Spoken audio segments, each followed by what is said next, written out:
Baik, Assalamualaikum warahmatullahi wabarakatuh. Halo semuanya, di sini nama saya Neilisa Ada. Saya dari Fisika Undip Angkatan 2021. Jadi pada video ini dibuat khusus untuk pemenuhan tugas pendahuluan radiologi. Yang mana di sini saya akan menjelaskan terkait dengan PPT yang sudah dibuat oleh teman-teman, yaitu PPT dari kelompok 26 sampai kelompok 37. Jadi yang pertama yang akan saya bahas yaitu mengenai dosimetri sinar X dalam proyeksi pencitraan dan tomografi terkomputasi. Jadi yang pertama itu ada dosis ekuivalen. Jadi dalam industri seperti tenaga nuklir atau fasilitas proyeksi isotop, partikel seperti neutron, partikel alfa, dan ion energik itu dapat menjadi sumber dosis radiasi. Berbagai jenis radiasi partikulat pada energi yang berbeda itu tidak menghasilkan kerusakan biologis yang sama per unit dosis yang diserap dengan foton sinar X ataupun pada sinar gamma.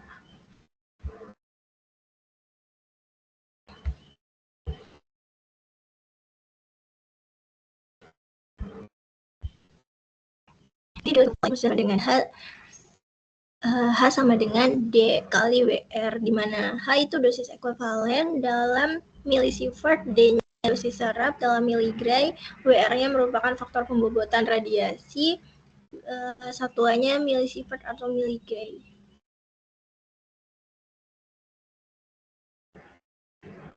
Jadi pada faktor pembobotan radiasi atau WR untuk sinar X dan sinar gamma adalah 1. Meskipun dosis ekuivalen pada prinsipnya dapat dihitung dengan menggunakan faktor ini untuk menghasilkan satuan milisievert, hal ini tidak dianjurkan dalam dosimetri sinar X karena dapat menyebabkan kebingungan dengan dosis efektif.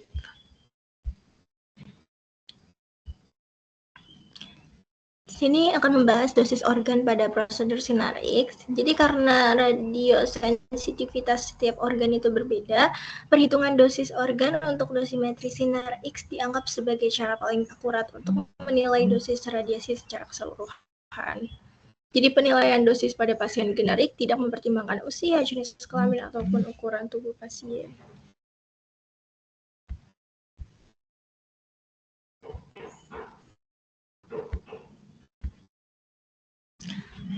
Pada organ dengan faktor pembobotan atau WT yang lebih besar itu memiliki resiko yang lebih tinggi ketika dilakukan pencitraan radiasi sinar X dengan tingkat dosis serap yang sama daripada organ lain yang faktor pembobotan radiasinya lebih kecil.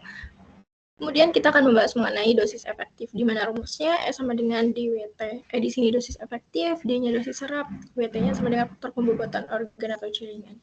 Jadi konsep setara dosis efektif yang dibahas dosis setara yang dibahas sebelumnya itu menjelaskan faktor pembobotan WR untuk berbagai jenis radiasi. Kalau dosis efektif ini menggunakan faktor pembobotan organ atau jaringan.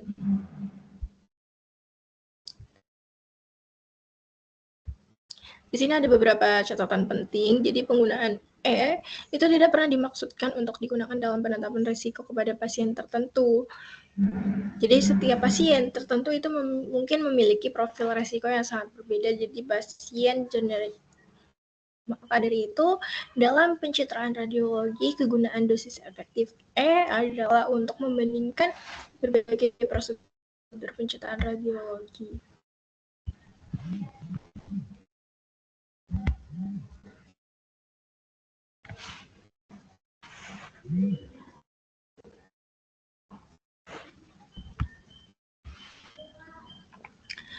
Baik, pembahasan selanjutnya itu terkait dengan X-ray dosimetry in projection imaging and computed tomography. Di sini ada 3 pembahasan. Yang pertama tentang absolute dose in radiography and fluoroscopy. Jadi dosis yang diserap adalah jumlah energi radiasi yang terserap oleh jaringan pasien selama prosedur radiografi dan fluoroskopi. Jadi cara paling sederhana untuk menghitung dosis yang diserap adalah dengan menentukan ESK atau entrance surface karma dan kualitas berkas sinar X.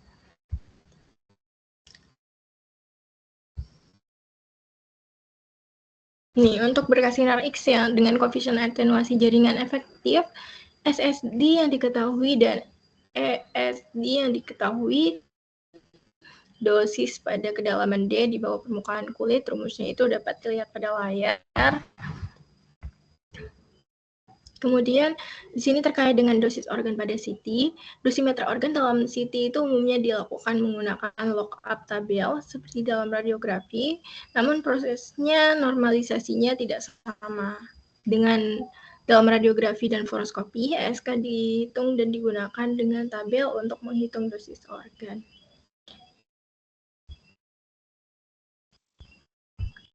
Kemudian terkait dengan geometri iradiasi rotasional, dalam CT itu menciptakan distribusi dosis yang lebih homogen di dalam tubuh pasien dibandingkan dengan radiografi atau fluoroskopi. Penggunaan filter shaping beam lebih lanjut mengurangi heterogenitas distribusi dosis, di mana dosis bervariasi tergantung pada diameter dan bentuk pasien serta pada kualitas sinar X atau kilovolt. Pada CT helikal atau spiral, itu sebagian besar pemindai modern memiliki mode modulasi dosis yang menyesuaikan output tabung sinar X selama rotasi gantry dan saat meja bergerak di sepanjang pasien. Selanjutnya itu mengenai CTDI atau Computed Tomography Dose Index, di mana awalnya dirancang sebagai indeks, bukan sebagai metode dosimetri langsung untuk penilaian dosis pasien. Jadi selama bertahun-tahun ada penilaian dari modifikasi pada konsep CTDI asli, yang mana berusaha menjadikannya metode dosimetri pasien yang lebih akurat dengan hasil yang beragam.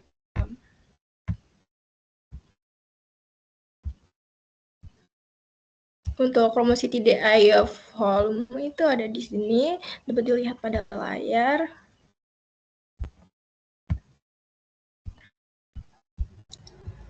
Selanjutnya itu mengenai keterbatasan CTDI volume. Jadi keterbatasan ini itu yang paling penting adalah bahwa CTDI adalah indeks dosis dan tidak dimaksudkan untuk menjadi pengukuran dosis itu sendiri. Jadi konsep CTDI dimaksudkan untuk memungkinkan fisikawan medis membandingkan keluaran antara pemindai CT yang berbeda dan yang tidak.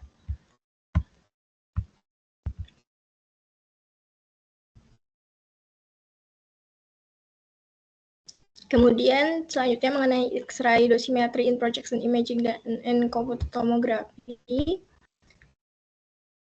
di mana kita akan membahas mengenai estimasi resiko dari radiasi itu sendiri untuk pasien atas kesadaran akan bahaya radiasi pengion. Jadi fisikawan medis atau ilmuwan itu mempertanyakan nilai perhitungan dosis untuk pasien tertentu yang diterima selama prosedur pencerahan medis, dikarenakan dosis yang diterima berbeda untuk setiap individu dan memiliki kecenderungan unik untuk induksi kanker yang kemungkinan bervariasi setiap organ dan setiap usianya, di mana perhitungan risiko induksi kanker ini berdasarkan kelompok besar yang tidak mungkin dapat menangkap risiko individu tertentu dengan akurat.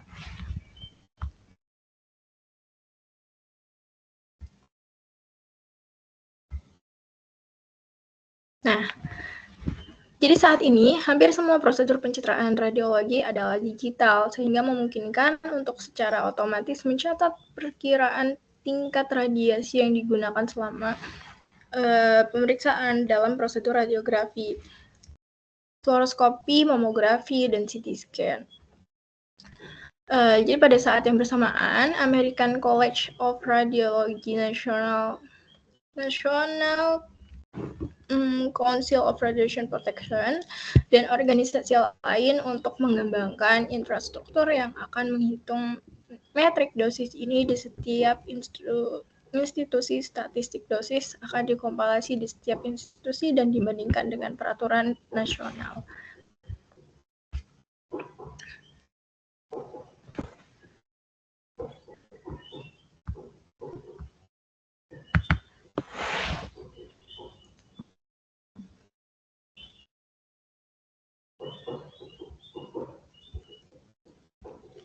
Kemudian kita akan membahas mengenai dasar-dasar resonansi magnetik, di mana kita ada beberapa hal yang akan kita bahas mengenai medan magnet, nuklir karakteristik magnetik, jaringan kontras, dan juga akuisisi gambar.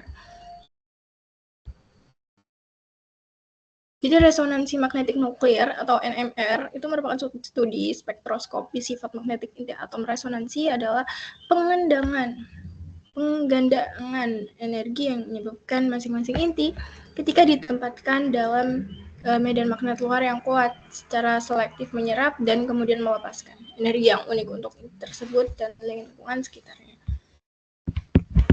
Deteksi dan analisis sinyal NMR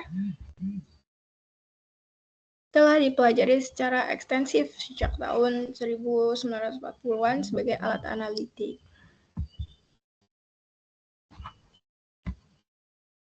Oke, lanjut saja. Jadi, pada sensitivitas kontras yang tinggi terhadap perbedaan jaringan lunak dan keamanan yang melekat pada pasien yang dihasilkan dari penggunaan radiasi non-ionisasi telah menjadi alasan utama mengapa MRI telah menggantikan banyak metode CT dan radiografi proyeksi. Kita masuk ke magnetisme. Medan magnet dan magnet. Jadi magnetisme adalah sifat mendasar dari materi. Magnet dihasilkan oleh muatan yang bergerak, biasanya elektron. Sifat magnet bahan dihasilkan dari pengaturan dan gerakan elektron dalam domain magnetik yang acak dan atau tidak acak, yang merupakan entitas terkecil dari magnet. Seperti halnya muatan listrik, kutub magnet yang sejenis akan tolak-menolak dan kutub yang berlawanan akan tarik-menarik. Kekuatan magnet, medan magnet atau B, biasanya disebut dengan kerapatan flux magnet, dapat dikonseptualisasi sebagai jumlah garis gaya magnet persatuan luas yang berkurang secara kasar sebagai kuadrat terbalik dari jarak dari sumbernya. Kemudian menjadi medan magnet itu dapat diinduksi oleh muatan yang bergerak di dalam kawat atau kumparan, di mana arah medan magnetnya tergantung pada tanda dan arah muatan dalam kawat, seperti yang dijelaskan oleh aturan tangan kanan. Jari-jari menunjuk ke arah medan magnet ketika ibu jari menunjuk ke arah muatan positif yang bergerak, yaitu berlawanan dengan arah pergerakan elektron. Membungkus kawat pembawa arus berkali-kali dalam sebuah kumparan menyebabkan penumpukan medan magnet, menambah kekuatan keseluruhannya. Pada MRI, magnet merupakan jantung dari sistemnya, di mana untuk jenis magnet tertentu, kriteria kinerja meliputi kekuatan magnet, stabilitas temporal, dan homogenitas medan. Parameter ini dipengaruhi oleh desain magnet. Magnet inti udara terbuat dari silinder yang dibungkus kawat dengan diameter sekitar 1 meter dan lebih besar, dengan panjang silinder 2 hingga 3 meter, di mana medan magnet permanen, medan magnet dihasilkan oleh arus listrik di dalam kawat.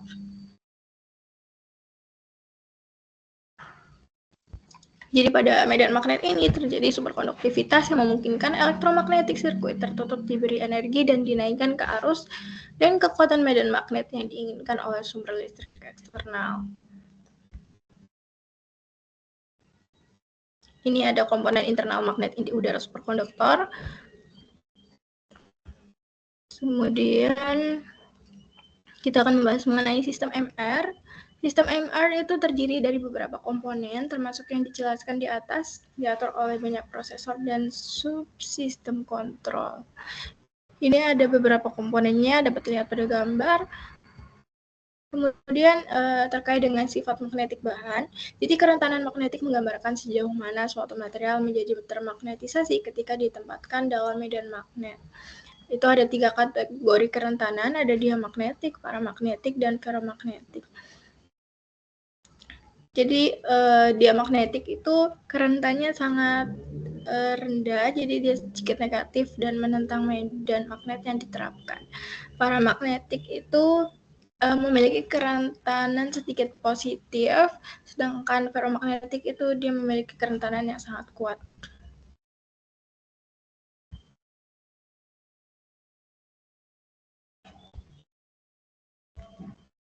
Selanjutnya karakteristik unsur magnetik. Jadi ciri-ciri utama meliputi kekuatan momen magnet nuklir, konsentrasi fisiologis, dan kelimpahan isotop. Hidrogen yang memiliki momen magnet terbesar dan kelimpahan terbesar, terutama dalam air dan lemak, yang mana itu mencerminkan dari tubuh manusia, sejauh ini merupakan elemen terbaik untuk kegunaan klinis secara umum.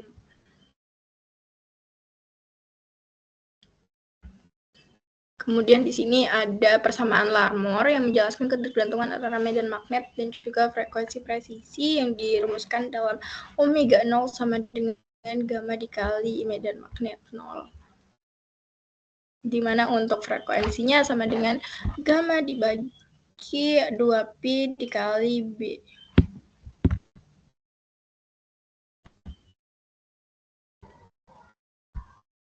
Nah, ini. Jadi, terkait dengan orientasi geometri, kerangka acuan dan faktor magnetisasi itu berdasarkan konvensi medan magnet yang diterapkan B0 itu diarahkan sejajar dengan sumbu Z, sistem sumbu koordinat kartesius 3 dimensi dan 3 tegak lurus terhadap sumbu X dan Y. Jadi untuk memudahkan digunakan dua kerangka acuan, kerangka laboratorium dan kerangka berputar. Kerangka laboratorium adalah kerangka acuan stasioner dari sudut pandang pengamat. Ini dapat dilihat pada gambar bingkai laboratorium dan ini bingkai berputarnya.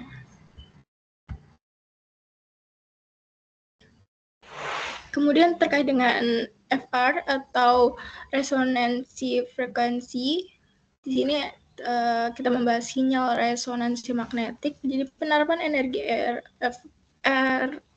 RF yang disinkronkan dengan frekuensi presisi proton menyebabkan penyerapan energi dan perpindahan momen magnet sampel dari kondisi kesetimbangan, di mana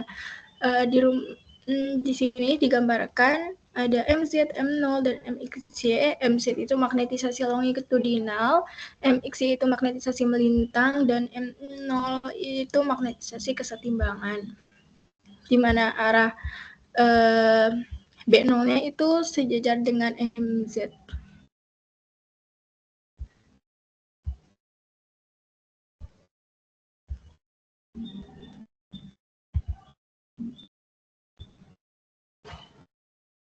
Kemudian kita akan membahas magnetic resonance basic, atau di sini ada magnetic field, ada nuclear magnetic karakteristik, ada tissue contrast, dan juga image acquisition.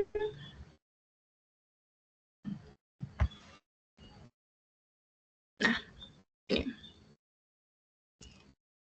Jadi kita akan mengenal mengenai spin echo, atau dalam SE kita sebutnya SE, proton yang termagnetisasi dalam suatu sampel dieksitasi dengan pulsa RF 90 derajat untuk menghasilkan sinyal FID, free induction decay. Setelah itu pulsa RF 180 derajat diterapkan untuk menghasilkan echo. Pulsa 90 derajat mengubah magnetisasi longitudinal atau MZ menjadi magnetisasi transversal MXY yang kohesif secara fasa. Namun langsung mulai mengalami peluruhan dengan laju yang digambarkan oleh relaksasi T2.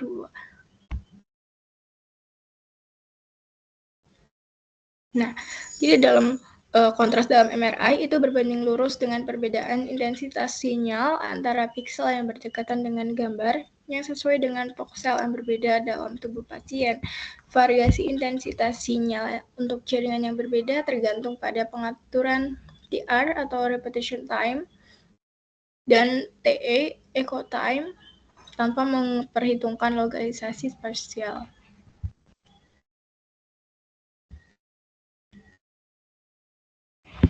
Di sini urutan SET1 weighting itu dirancang untuk menghasilkan kontras yang terutama berdasarkan karakteristik T1 jaringan dengan mengurangi kontribusi T2 dan kerapatan proton terhadap sinyal.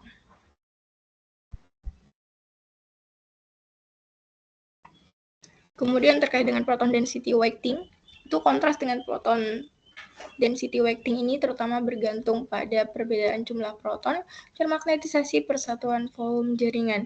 Jadi pada keadaan setimbang, jaringan dengan kerapatan proton tinggi seperti lemak dan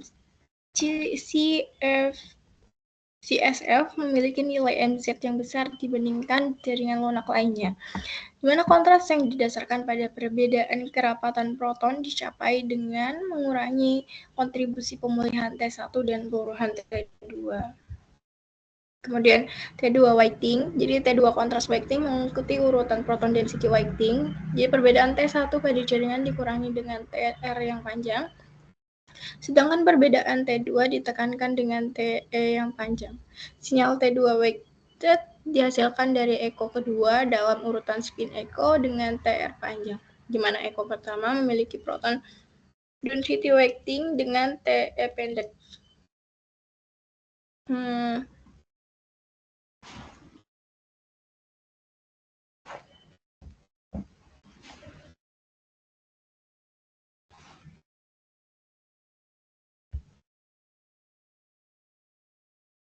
Jadi seiring dengan peningkatan TE, kontras T2 vektor meningkat tetapi dengan sinyal MXY yang lebih rendah dan lebih banyak noise pada gambar.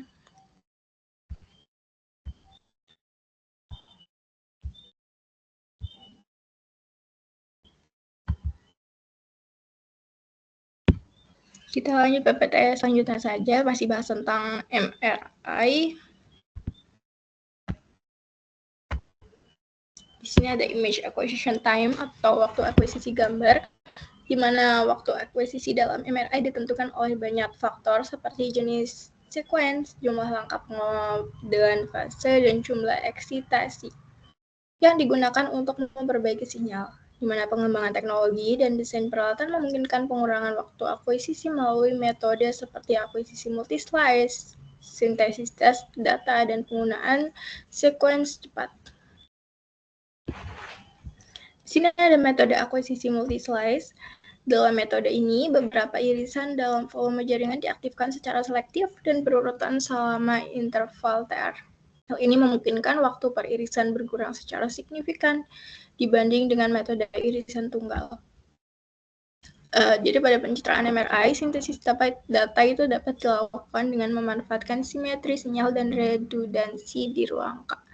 Dengan mengakuisisi setengah data ditambah satu baris bisa data dapat diisi melalui pencerminan konjungsi kompleks yang mengurangi waktu akuisisi hampir setengahnya. Kemudian ada teknik fast spin echo atau urutan pulsa cepat.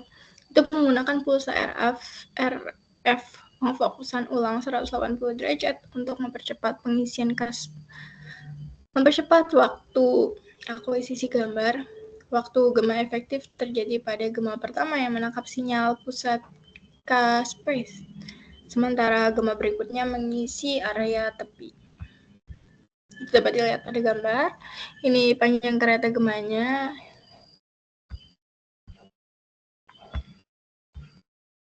Nah, ini metode pengisian K-space lainnya, di mana metode pengisian K-space yang tidak berurutan dapat meningkatkan sinyal, kontras, dan mempercepat pemindaian. Pada pengisian sentris, K-space diisi dari tengah ketika sinyal gema mencapai amplitude tertinggi, cocok untuk teknik cepat seperti GE. Di sini ada kemudian pencitraan paralel itu menggunakan beberapa kumparan RF untuk mengisi K-space secara bersamaan. Memungkinkan akuisisi data yang lebih cepat dengan konfigurasi 2 hingga 16 kumparan. Data diperoleh selama setiap periode TR. Jadi setiap kumparan itu menangkap tampilan data dan sinyalnya digabungkan melalui pemrosesan linear. Di sini ada akuisisi gambar transformasi Fourier 3 dimensi. Teknik fast spin echo itu menggunakan pulsa RF pemfokusan ulang 180 derajat untuk mempercepat pengisian K-space, mempercepat waktu akuisisi gambar. Waktu gema efektif terjadi pada gema pertama yang menangkap sinyal pusat K-space, sementara gema berikutnya mengisi area tepi.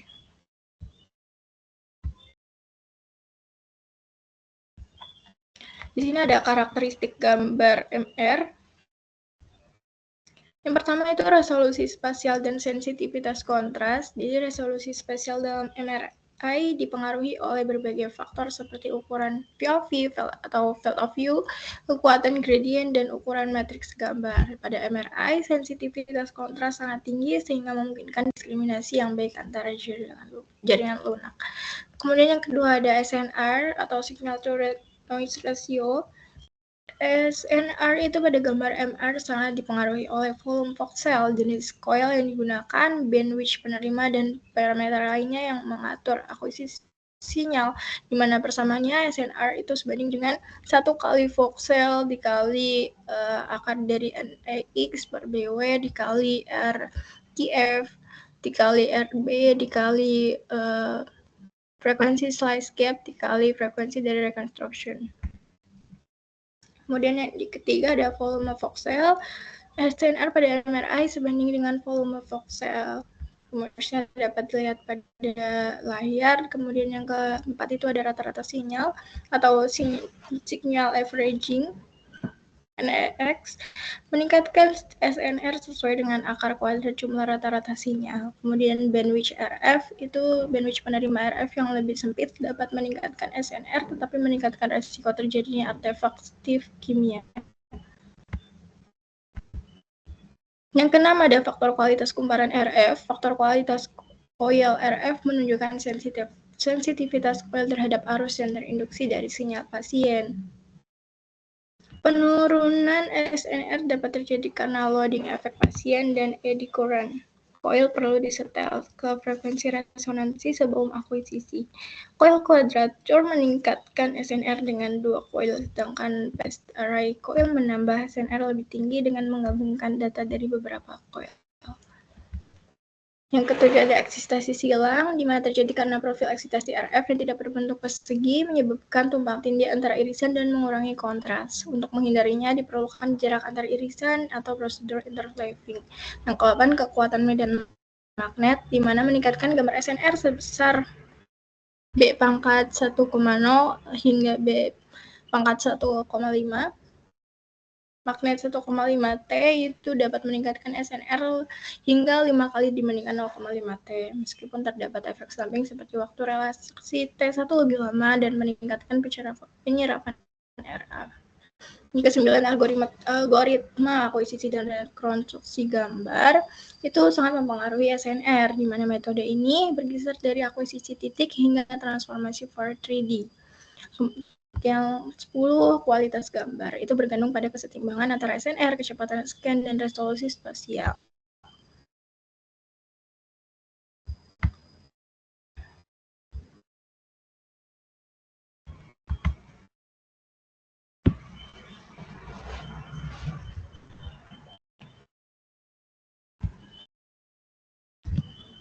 Selanjutnya itu mengenai pencitraan resonansi magnet.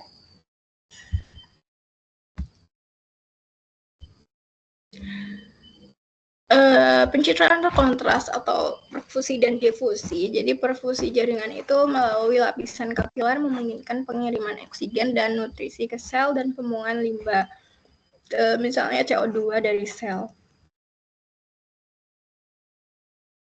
Sedangkan pengukuran perfusi konvensional didasarkan pada serapan dan pencucian pelacak radioaktif untuk pelacak eksogen lainnya yang dapat dikuantifikasi dari urutan gambar dengan menggunakan peralatan pencitraan yang dikarakterisasi dengan baik dan prosedur kalibrasi.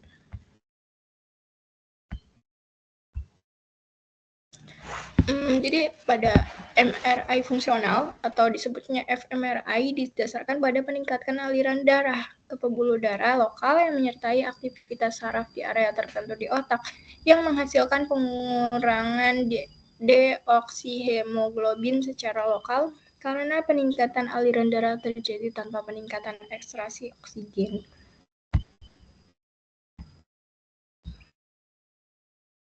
Kemudian, apa itu pencitraan tertimbang difusi, di mana difusi berhubungan dengan gerakan acak molekul air dalam jaringan. Jadi, interaksi struktur seluler lokal dengan penggerakan molekul air menghasilkan difusi anisotropik yang tergantung pada arah, misalnya pada dalam materi putih jaringan otak.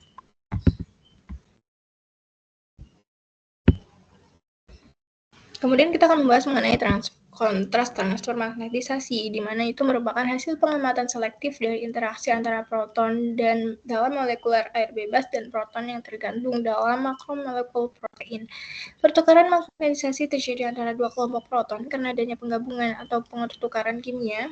Karena proton berada dalam lingkungan magnetis yang sedikit berbeda, kejenuhan selektif proton dalam makromolekul dapat dieksitasi secara terpisah dari air curah dengan menggunakan pulsa RF pita sempit, karena frekuensi nomornya akan berbeda. Sini mengenai dengan kontras transfer magnetisasi, urutan pulsa kontras transfer magnetisasi sering digunakan bersama dengan metode time of flight MRA.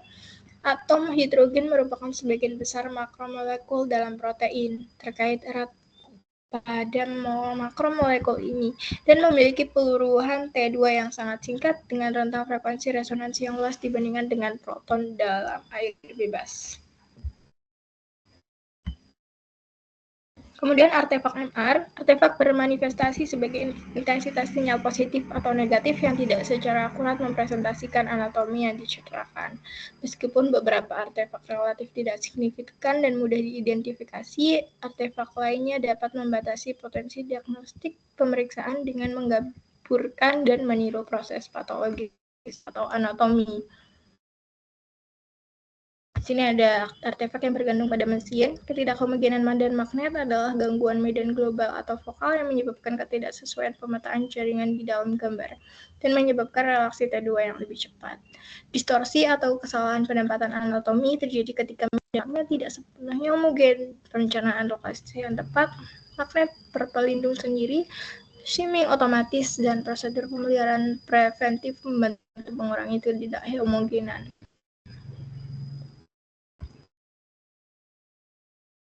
Kemudian ada artefak kerentanan. Kerentanan magnet adalah rasio magnetisasi internal yang diinduksi dalam jaringan terhadap medan magnet eksternal.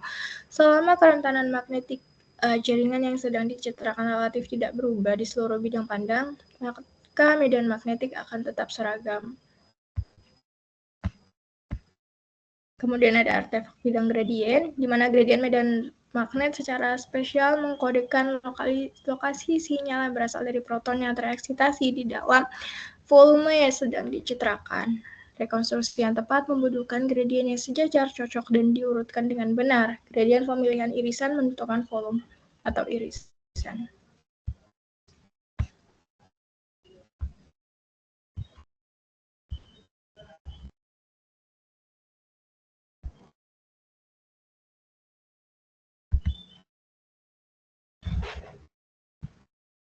Baik, selanjutnya itu kita akan membahas mengenai ultrasound.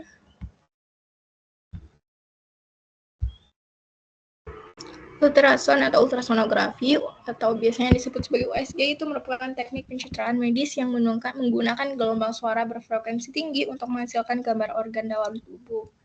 Cara kerjanya di sini ada menggunakan transducer. Alat ini memancarkan gelombang suara dan menangkap gema yang dipantulkan kembali. Kemudian gelombang suaranya merambat ke dalam tubuh dan mengenai organ-organ, di mana sebagian gelombang suara dipantulkan kembali dan ditangkap oleh transducer. Yang terakhir, membentukkan gambar. Komputer akan mengolah data gema dan membentuk gambar 2 dimensi atau 3 dimensi dari organ yang diperiksa. Kegunaan dari USG ini yaitu yang pertama pencitraan, melihat struktur organ dalam tubuh secara detail. Yang terus pengukurannya mengukur ukuran, volume, dan jarak antara organ. Yang ketiga pemantauan, memantau pergerakan organ dan aliran darah. Perkembangannya, yang pertama digunakan untuk mendeteksi tumor otak. Saat ini memiliki berbagai aplikasi seperti pada pemeriksaan kehamilan, jantung, perut, dan organ lainnya. Inovasi untuk kedepannya terus dikembangkan dalam berbagai fitur baru seperti pencitraan 3D dan Doppler. Yang pertama ada karakterisasi suara, perembatan suara, energi yang bergerak melalui suatu media, misalnya udara, air, dan benda padat, itu dalam bentuk gelombang. Di mana prosesnya sumber suaranya itu dihasilkan dari getaran atau gerakan suatu objek. Kemudian ketika gelombang suara mengenai suatu permukaan, sebagian energinya akan dipantulkan kembali dan membentuk sebuah imaging atau gambar.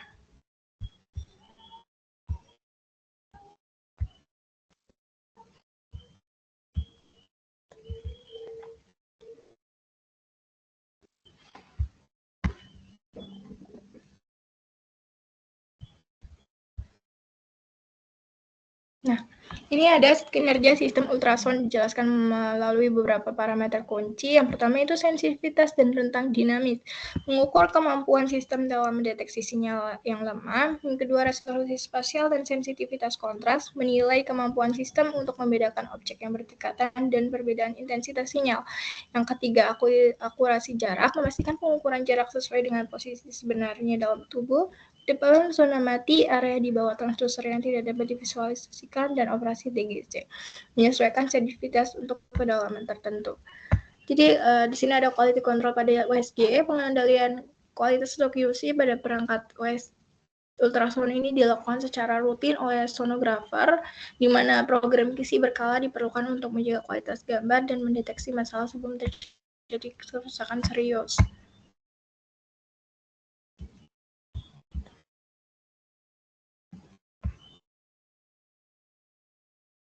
Nah, di sini kita akan membahas daya akustik dan bioefek dalam ultrasound. Jadi, daya merupakan laju aliran energi. Dalam konteks ultrasound ini merujuk pada laju energi yang diproduksi atau diserap oleh gelombang suara ketika melalui suatu medium, di mana daya ukur dalam satuan watt yang berarti 1 joule energi per detik. Intensitas akustik adalah ukuran dari laju aliran energi suara per satuan area. Intensitas ini penting dalam ultrasound karena dapat mempengaruhi seberapa besar energi yang diserap oleh jaringan tubuh. Satuan umum untuk intensitas adalah watt per centimeter persegi atau miliwatt per centimeter persegi. Bioefek adalah efek yang ditimbulkan oleh energi ultrasound pada jaringan tubuh. Bioefek ini sebagian besar terkait dengan pemanasan jaringan akibat intensitas tinggi dari gelombang ultrasound. Dapat digunakan untuk meningkatkan kualitas gambar, tapi juga harus dikendalikan agar tidak menimbulkan kerusakan pada gambar. Mungkin itu saja yang dapat saya sampaikan, kurang lebihnya mohon maaf. Semoga bermanfaat buat teman-teman. Dari saya, Assalamualaikum warahmatullahi wabarakatuh.